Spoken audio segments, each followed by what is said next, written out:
you are someone who is a sucker for self-help books but find it hard to read all of them, then my love, make sure to follow me because here I talk about books that is in everybody's TBR, but I share the knowledge so you don't have to read those books. Hello everyone, I'm Violet, your friend, your host, your little sister, your advisor, your therapist, whatever you take me for. And welcome to my Bookish series. Today the book we're going to talk about is The Power of Our Subconscious Mind by Mr. Joseph Murphy. First things first, what actually is the difference between your subconscious mind and your conscious mind? Your conscious mind is the reasoning mind. It is the phase of mind that chooses. Like you choose the book you want to read, you choose to be with the people you want to, you choose to eat the food that you want to eat, you choose the career, you choose what you want to study. Make all the decisions with your conscious mind. While on the other hand, without any conscious decisions, your heart keeps functioning automatically, your digestion keeps functioning, your lungs keeps working, you keep breathing without giving the mind the command to. These are all the parts that your subconscious mind takes. Your subconscious mind accepts what is impressed upon it or what your conscious mind believes is true. I would actually like to read what is written in this paragraph because that's the best way to explain what I'm trying to say. Your subconscious mind accepts what is impressed upon it or what you consciously believe. It does not reason out things like your conscious mind does. And it does not argue with you controversially. Your subconscious mind is like the soil, which accepts any kinds of seed, good or bad. Your thoughts are active and might be linked to seeds. Negative, destructive thoughts continue to work negatively in your subconscious mind, and in the due time will come forth into outer experiences which corresponds with them. Remember, your subconscious mind does not engage in proving whether your thoughts are good or bad, true or false, but it responds according to the nature of your thoughts or suggestion. For example, if you consciously assume something as true, even though it may be false, your subconscious will accept it as true and proceed to bring out results which may necessarily follow because you consciously assume it to be true. Your subconscious mind is the creative mind.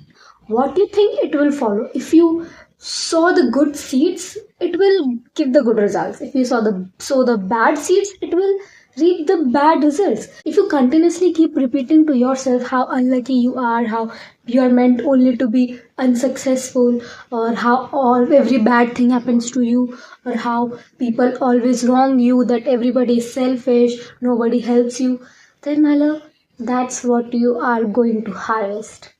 I have made very lengthy notes for this book because it actually deserves this much of appreciation. So I'm gonna read out my notes a bit and tell you what I have actually learned from this book and what I want you guys to know. The first thing that I have written is about the hypnotists that Joseph Murphy has mentioned in the book. Hypnotists are basically people like Akshay Kumar in Bhool Bhulaiya. Okay, he was psychologist, same thing to keep it in layman's language. They make you believe things that are not true. In Bhool Bhulaiya, Akshay Kumar made Vidya Balan remember what she was. Hypnotist would make you believe what you are not. Like they would make you believe that you are a cat, you are a dog, you are Napoleon Bonaparte, or the temperature, even the temperature is freezing cold. Even though you are sitting in a room temperature, you can even wear a sleeveless, but they will make you believe that it's so cold out there and your body will start reacting in that way. You'll start barking, you'll start meowing, or you'll start acting like a certain criteria of the people you have been told to. Why? This is because they have implanted that thought in your conscious and your subconscious mind that this is the kind of a person you are. This is the creature you are. This is the surrounding you have been surrounded by. That's the way your subconscious mind responds and your body reacts accordingly. Your subconscious mind is amenable to suggestion. What this actually means is that you can change the way you think and you can change the outcome of your reality. For this, Joseph Murphy talks about auto-suggestion and reconditioning therapy. RT and AS are very much linked to each other. From childhood, we have been surrounded by many noises like Oh, you're very clumsy. Oh, you're short heighted. Oh, you don't look good. Oh, you are made to be do this. Oh, you should be doing this. These noises have been engraved into our brains that we carry into our adult lives. These beliefs that were given by other people to us shapes our reality, and the base it has basically become our base of making the decisions we take for our life. This is when the role of reconditioning therapy RT and autosuggestion AS comes in. For this, Joseph Murphy quotes many examples, and I'll tell you the two examples that stuck with me. One was about this lady who knew she sings very well, but she kept repeating to herself like, "Oh, I'm very nervous. Oh, my voice will crack if I sing. Oh, people will not love me. Oh, I'll get ill if I sing. They will not like my voice, this and that." She created so much phobia and so much of into her head that every time she went for an audition she failed, because exactly the things she said to her, the things were becoming her reality. When she told herself like my voice will break, her voice ended up breaking. When she told herself she'll get ill, she got cold. That's what happened. But then she learned about RT and AS, and for 3 times a day, she would isolate herself in a room, like literal no silence, like literally no noise. She would sit down on an armchair and repeat to herself, "I sing beautifully, I am poised, serene, confident, and calm." For 1 week, she did this, and for 1 week, she did this with belief, like literal faith, and she could feel it in her body. Within a week, she passed an audition. Another example is of a man who lost his literally whole arm. His daughter had a crippling form of arthritis together with a so-called incurable form of skin disease. For 2 years, he kept repeating, "Oh, I would give my right arm if only I could see my daughter being cured." He commanded, the subconscious mind delivered. One day, the whole family was in car and they met with an accident. In that accident, the father, the man, lost his right arm from shoulder, from this part to this part, and the daughter was cured. Magically, the reports were negative. She was cured because that's what his father gave as a command to the universe. The way we say our God, like, do this and we'll give you this amount of prasad, or we'll like donate this amount of money and stuff like that. This is the same way your subconscious mind and the universe and the reality, everything and the manifestation works. You say this and that will happen. If you say negative things, negative will happen. If you say positive things, positive will happen.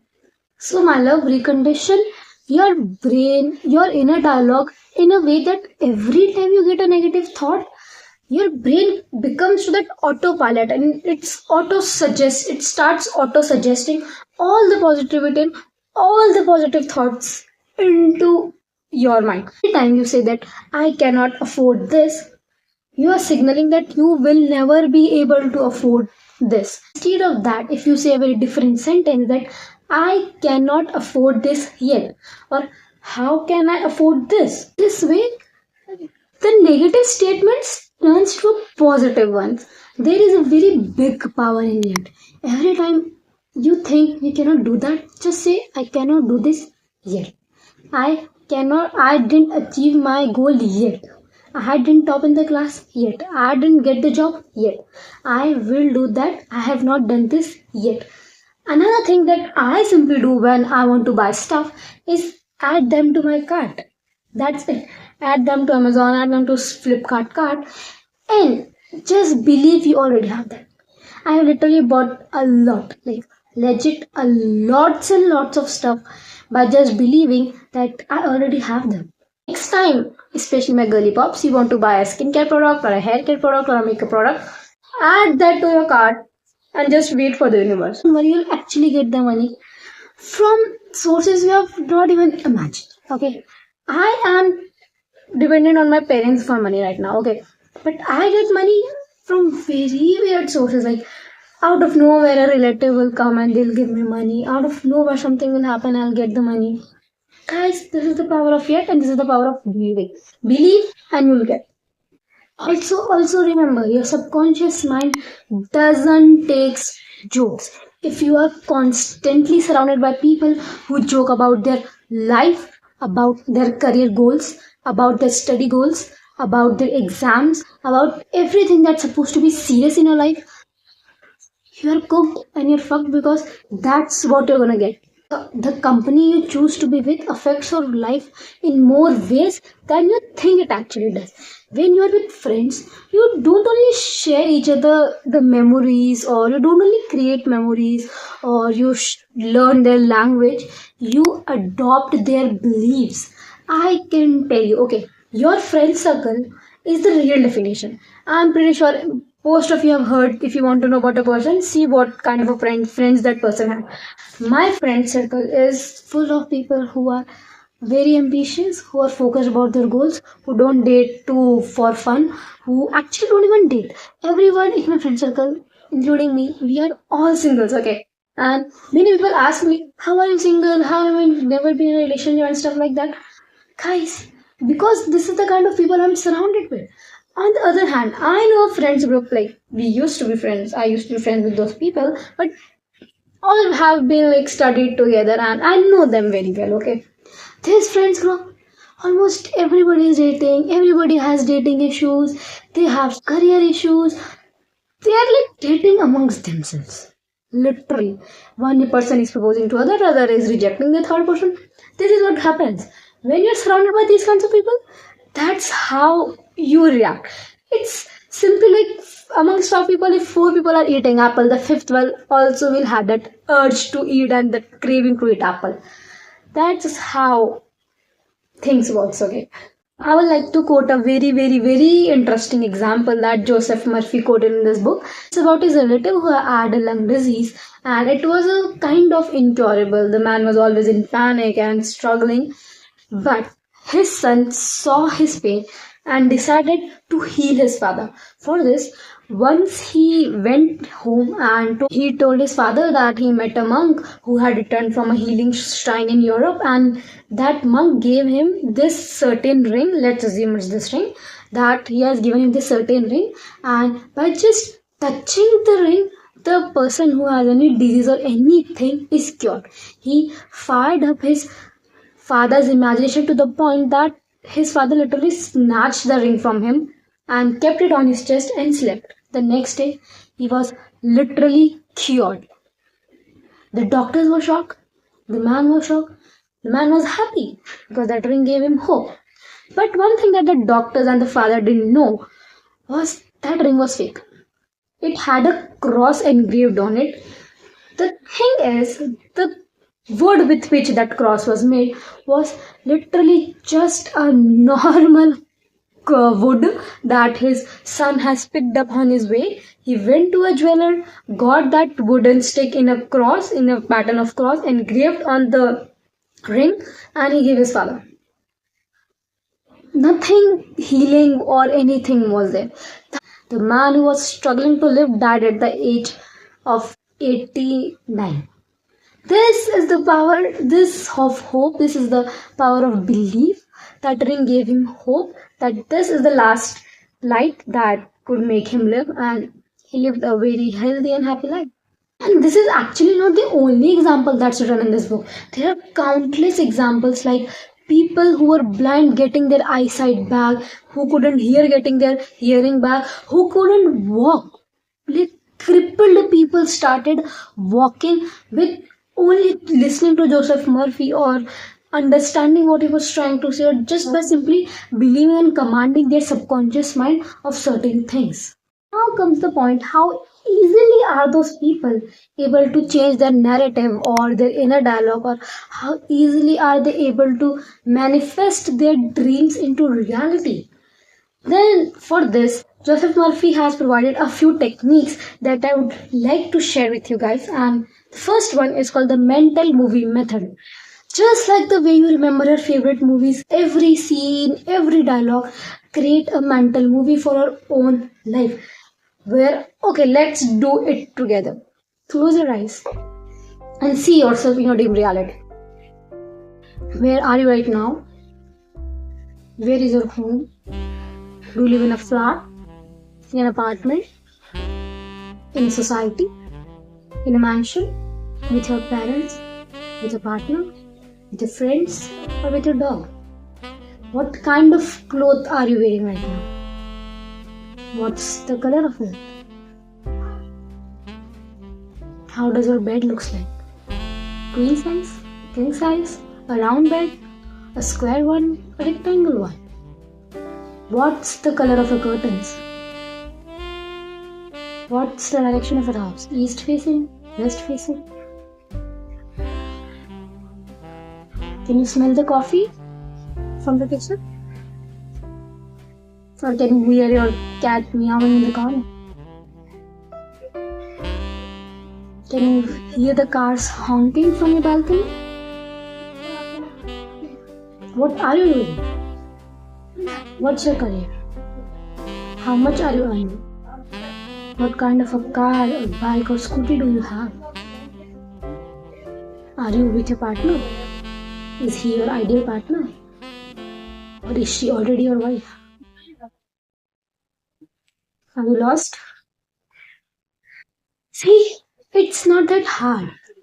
When you create that mental movie and you keep repeating that, I'll actually merge it with two, three techniques that have been written here. It's the visualization technique, the mental movie technique, and the sleeping technique. Merge these three. Mental movie is all about everything that you want in life, like the way they show the 3 hours movie, like a character's whole life in the 3 hours movie. That's how you do your mental movie method. And in visualization method, you can as simply as visualize just your day, just a feeling, and just that particular thing. Maybe you can just imagine you hitting your career goals, you being excited about that, getting butterflies, dancing, crying. People genuinely who visualize and do this mental movie method, they end up crying happy tears or sad tears or whatever the way they want to feel. You have to feel it in every cell of your body. I literally heard this and I've read about this, that your manifestations don't come true by just thinking. They come by action and your feeling. You merge and collapse the timelines when every cell of your body feels that you deserve it, feels that you can get that thing. If you have very collisioning theories in your brain and you believe something else and you want something else, it won't happen. This is what the law of reverse efforts is called. When you want something, you desire something, but you get something else because you believe two different things. Because you fear that if I get this thing or if I don't get this thing, this will happen. Most of the times, you get what you fear, or you simply don't get nothing. This was a theory and a study by psychologist Cove. He's a very famous French psychologist. He defined this law of reverse effort as follows. When your desires and imagination are in conflict, your imagination invariably gains the day. To keep repeating that I'm a money magnet, I get all the money in the world, money loves me, money needs me, money wants me, money flows to me easily. But on the other hand, when a needy person comes your way, you actually shush them and walk away thinking you yourself don't have money. Or if you see some other person, maybe the richest of man, like Tatas, the Ambanis, and you're like, why are they having so much money? Oh, they're very evil people. That's what having conflicting beliefs is. If you're jealous of other person's possession, but you also want that, how will you get those? LHS is not equals to RHS. If you're jealous, envy, angry, or very insecure of other person's possession, and on the same hand you also want that thing, this doesn't happen. Things happen if you're trying to manifest your dream partner, but you are still in touch with a toxic ex and you're still in relationship with your current partner who's very bad, who treats you like shit, who doesn't even fulfills your bare minimum, but you are still with them because with the hope that maybe he'll change, or because you're too afraid to be lonely.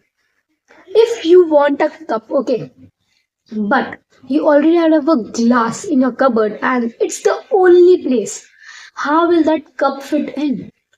Unless you get rid of the glass, you won't have space. That's the thing. Unless you're able to let go or make space for things, people, situations, your possessions, your goals, your clothes, anything. Unless you have the space, you won't have new ones.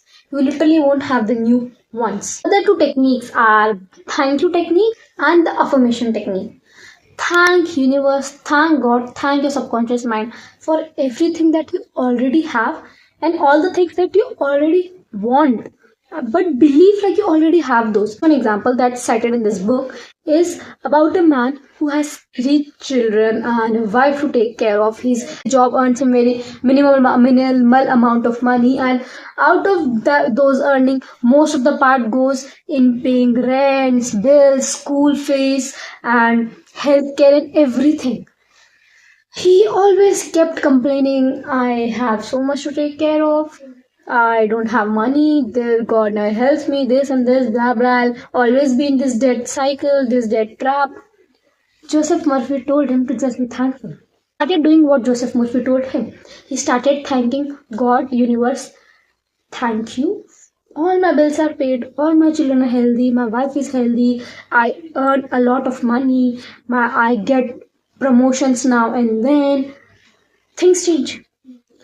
The moment he started thanking for everything he had and everything he wanted, universe and so his subconscious replied to him in that way. Another method is affirmation method.